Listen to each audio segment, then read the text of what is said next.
Tom Ostasek. The best advice I've gotten about writing was just take the time to write. Do not try to make it pretty. Do not try to correct it.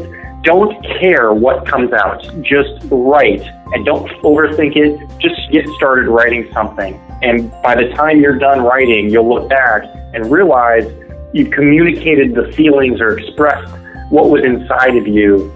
Welcome to another episode of Write of Your Life, where life happens and life storytelling transforms it. Our show is brought to you by lifestorytelling.com. And guess what? You don't have to be a writer to write your life stories. Lifestorytelling.com will teach you how. If you've been through hell and lived to tell about it, or your family skeletons are poking out of the closet, you'll want to check it out at lifestorytelling.com. Today's guest, Tom Ostasek, is a podcast host, a writer, and a former professional golfer. The author of 2 books, The Putting Assassin and The Men's Divorce Playbook, Tom credits the journaling process he learned while trying to improve his golf game with helping refine his writing skills to complete 2 books. And he has 2 more in process. Tom, I'm going to let you tell a little bit more about yourself and share how your journaling intersects with life storytelling. Well, thanks, Stacy. I appreciate you having me on your podcast. Sure. So, yes, my love of golf transpired into me ultimately being a professional golfer for 6 years. And I started writing in a journal to help me figure out how to improve and how to have more self-awareness and how to process things, both good and bad. And truthfully, that journaling, which I believe started just for golf purposes, I realized very quickly that it reflected my personal life and my personal issues and emotions and things I was dealing with. And so I inevitably had 2 journals, but quite often they were intertwined. And it's been a big part of my life ever, like you said, ever since I was 17, and I'm now 36. Yikes. I always enjoyed writing, especially when I was going through emotional challenges in relationships.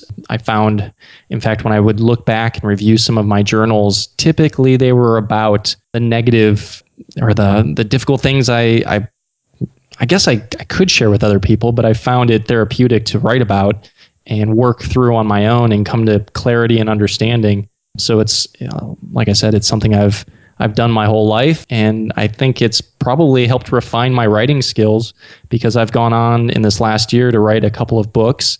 There's 2 other books that I've started as well. It's apparently a part of who I am. That's fabulous. Now, the 2 books that you've written, one is called The Putting Assassin. It's a golf book, correct? Correct. And the other one is The Men's Divorce Playbook. And you have written that through a lot of experience, right? Yeah. So The Men's Divorce Playbook, I wrote about helping men cope with divorce. Mm-hmm. I've been through divorce. In fact, I was about 3 years removed from a divorce when one of my best friends was getting into a divorce. And so I inevitably was kind of reliving it through him, or at least helping him go through it, and realized that as I was helping other friends and men deal with divorce or relationships, I realized there was value in some of the things I was sharing with them. And if I could help them, maybe I could help more people than just those close to me, and ultimately put together this book. Right. Let me go back to age 17. When did you first pick up a journal, or what got you started journaling? I was obsessed with golf, and it was, I don't remember the specific instance, but I knew I would do whatever it took for me to be a professional golfer. And a coach advised it. It started with writing down things I was learning from a coach that I was taking lessons from. Around that time, I was an active reader, and I remember reading a book about somebody ultimately turning their journal into a book, and maybe that thought kind of inspired it, or at least encouraged it more. So tell me, what did yours look like, and where did you journal? Like on the golf course, afterwards, in the morning, in the evenings? It's a blue spiral notebook like you would find in any high school back in the late 90s. Right. And I would journal in the evenings typically. I still have the journal. In fact, I can't tell you the last time I picked it up, but I picked it up in the last couple of years, and I was shocked at how inspiring it was to read, and thinking to myself, oh my gosh, I was having these thoughts and these ideas. And because I did mention I wrote a lot about some of my struggles and challenges, right. But I would read a lot of things that would be uplifting and motivating. And, we talked before this about you being a self-help junkie, and I am too. I was constantly reading books that would, in my mind, make me a better golfer, make me a better person, make me the best version of myself. And so I think I would take a lot of these thoughts and ideas and I would write them in my journal. And I've picked this thing up a couple of times and I've read through it and I'm like, wow, how inspiring that I said these things or I felt these things. And I love it. So yeah, it's a prized possession. Like I said, I still have it. I think we'd all be surprised at the insight into 16 to 17-year-old journals, kids' journals, that when they're processing things, they do have a wisdom. Yeah. Basically, your 17-year-old self is talking to your 35, 36-year-old self, right? When you journaled, did other people know you were journaling? Was it embarrassing to have a journal or not embarrassing? Or it was just a self-help thing? Nobody really knew that I was doing that. I think I shared it with my dad. I had a unique relationship with my dad. At that age, 16, I moved across country to live with my dad, and really started over as a junior in high school, and then transferred my senior year to another high school and was the new kid again. So my junior and senior year, I was a new kid with not a lot of friends, but ultimately this kind of goes to my obsession. I was doing it because of golf. Right. I had these goals, and when I moved to California, that was part of why I was moving, was to pursue this goal. And then I transferred schools because I realized this other school had more to offer to me along my journey of becoming a professional. And so I didn't really have friends that saw this, but ironically, here I am now coaching kids, high school kids, college kids in golf, and I'm getting them to start journals, which, some of them are like, some who are less committed or disciplined or aspire to much more, they really don't have an interest or a need to journal. But I do know there are a couple students of mine who have big dreams, and absolutely, the more I work with them, the more I'm going to make that demand on them that they need to start journaling. Have you continued to journal throughout you've obviously been through a very tough divorce. Did you journal through that time period as well? I did, actually. Interesting enough, and I'm just coming to this conclusion right now. Yes, I did. And I turned to my journal, which is no longer the spiral notebook. It's this nice leather-bound journal. I did write some, but if we're being completely honest, I journaled through some of my most challenging, isolating, depressing moments or times when I was probably early 20s and figuring out life, and I journaled through that. And honestly, I felt as though, as difficult as my divorce was, I had enough self-awareness. I knew I was going to live through it because I'd, in a sense, lived through worse. And I think part of that was the way I handled myself and dealt with challenging things, and at an earlier age, and with that self-awareness and that experience, I think it really helped me in dealing with my divorce. You've told me that journaling has brought about a heightened level of awareness for yourself and your surroundings.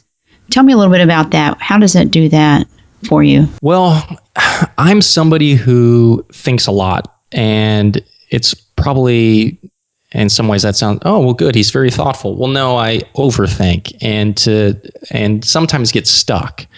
And journaling is a great way for me to kind of quiet my mind. By one, I've now addressed these things and I've put them to paper and organize and get clarity.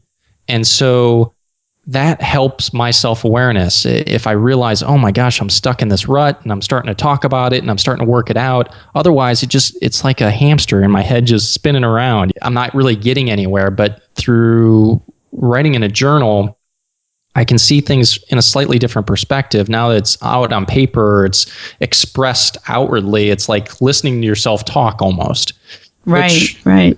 This may be embarrassing, but I've been known to do from time to time. But it's helpful, and for me, the journaling is kind of a way of talking out loud to yourself, and so it helps my self-awareness, and it helps me kind of work through things and figure things out.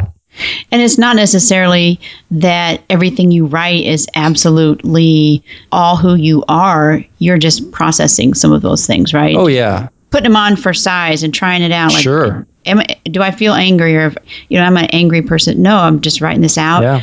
Get it out, get it done, and let's move on. That's true. Because I'm not an aggressive person. I rarely express anger towards other people, but I will be honest with myself at times in my journal. And I think that's probably why I don't outwardly express it, because I'm acknowledging it and dealing with that in my own little world of journaling. I think humanity as a whole has an incredible capacity for pulling the wool over its own eyes. I myself do that. You don't imagine yourself thinking or doing these things, but yet you go through life kind of on autopilot sometimes, and writing it down really helps with that self-awareness. Now, you say it also led to quicker improvements. Is that in golf? Yeah, I think that's golf and relationships. When you realize patterns are happening, when you're writing about the same thing, but yet different people. And the other thing I guess I haven't expressed too is part of what I was writing about were my goals, my hopes, my dreams. Right. And when I do that, or when anybody does that, it's like kind of planting a red flag on that thought, and it's it helps give you direction.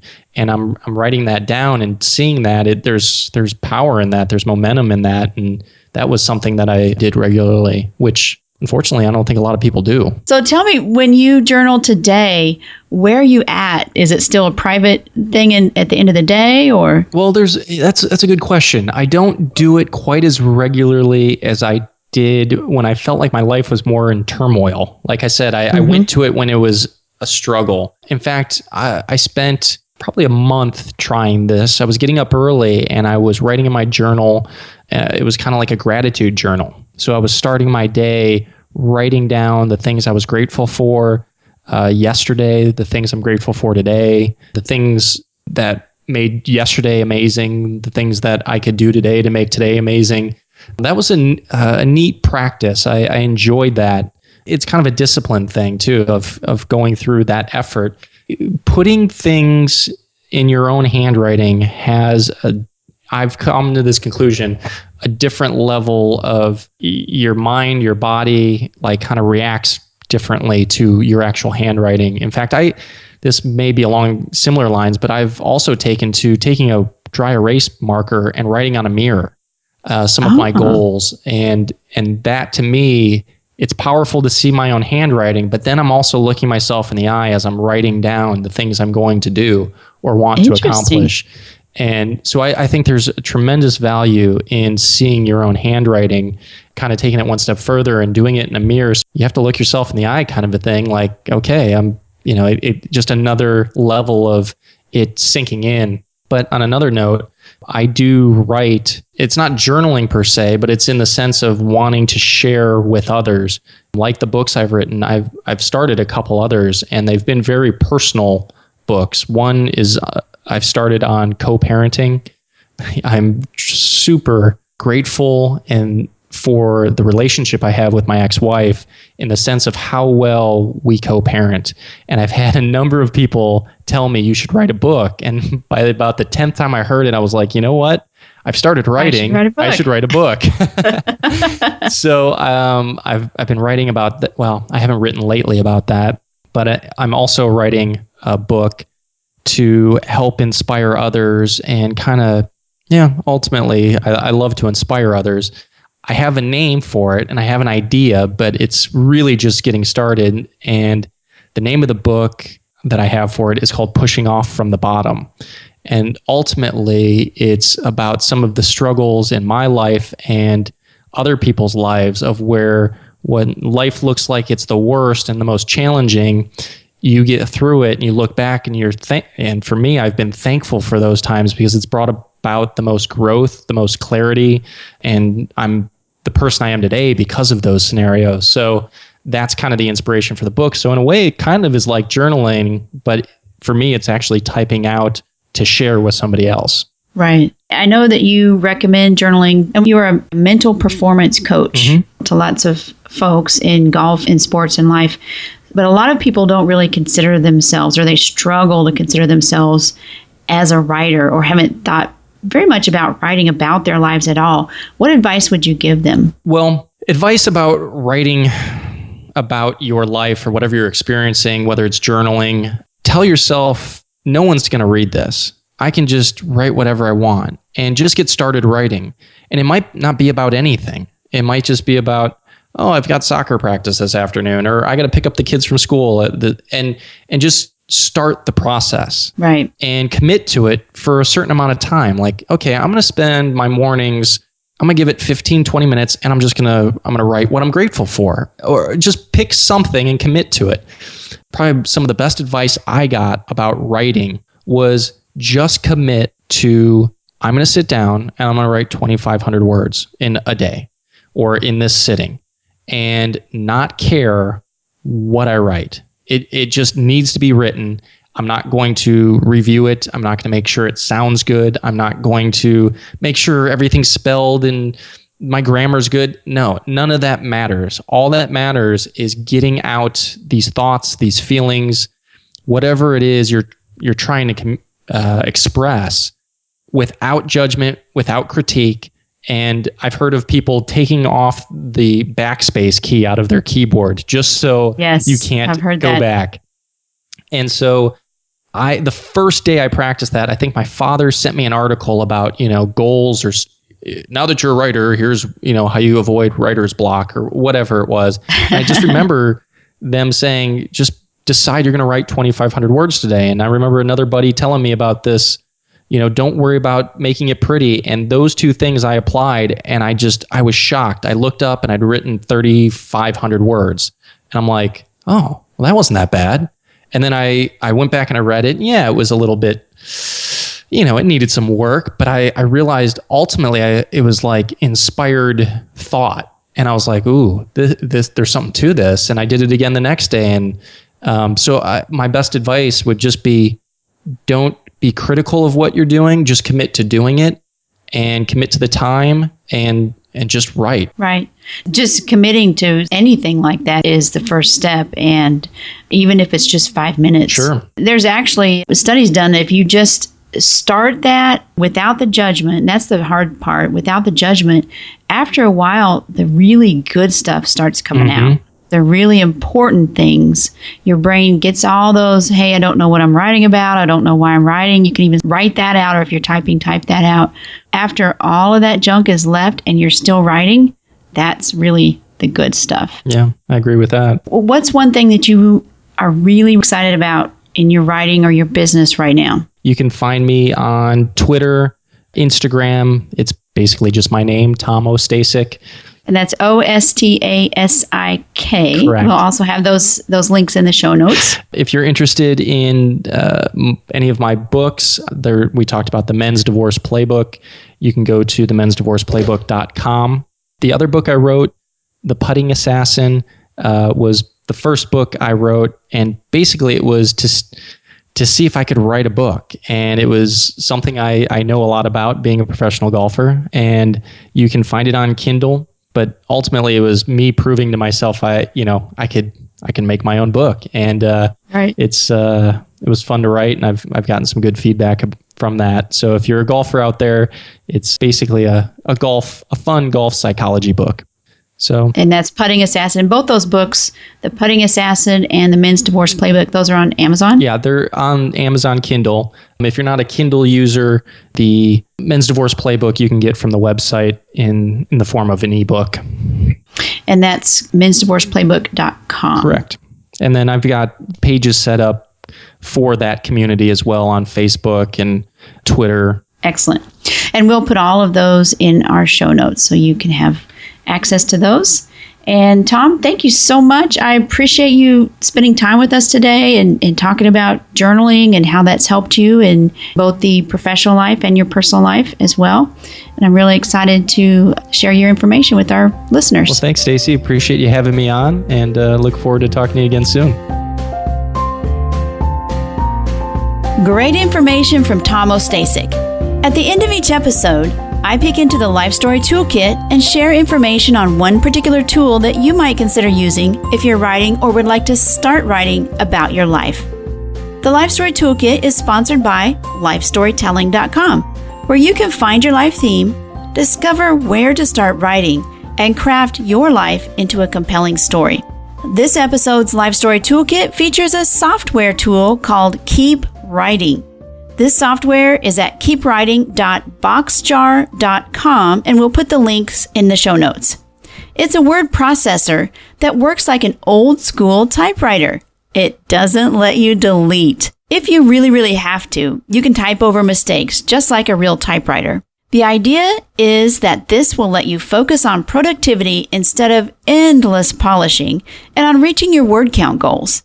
It simply encourages you to keep writing. That's all we have for today, except for one thing. I've got some extra special good news this week. I got married to a most wonderful man and changed my name. So you'll see it as Stacy Brookman from here on out. I've definitely put him through the psychopath test, and I'm happy to say he passed with flying colors. He's pretty special. In an upcoming episode, I share the story of my past and why that was necessary. Hopefully, my story will give someone hope that there is abundant life after traumatic times. In our last episode, Kathy Nelson discussed some really practical tips for organizing and telling stories with your photos. So if you have lots of photos in disarray, you might want to go back and have a listen. Next episode, we'll interview Kim Saeed, who helps people recover from narcissistic abuse. Be sure to check out the show notes on every single episode because we've got some free resource downloads not typically mentioned in the show at writeofyourlife.com. We love interacting with our listeners on social media. We're on Pinterest, Facebook, and just about anywhere you can hold a great virtual conversation. Our handle is Write of Your Life. Some of our listeners like supporting the arts. If you do too and want to support this podcast, you can do so by sharing each episode on your social networks, and you can head over to our special page at patreon.com/writeofyourlife and become a patron. That's patreon.com/writeofyourlife. Both of these help us reach many more people who could benefit from writing about their lives. We hope that today you have the right of your life.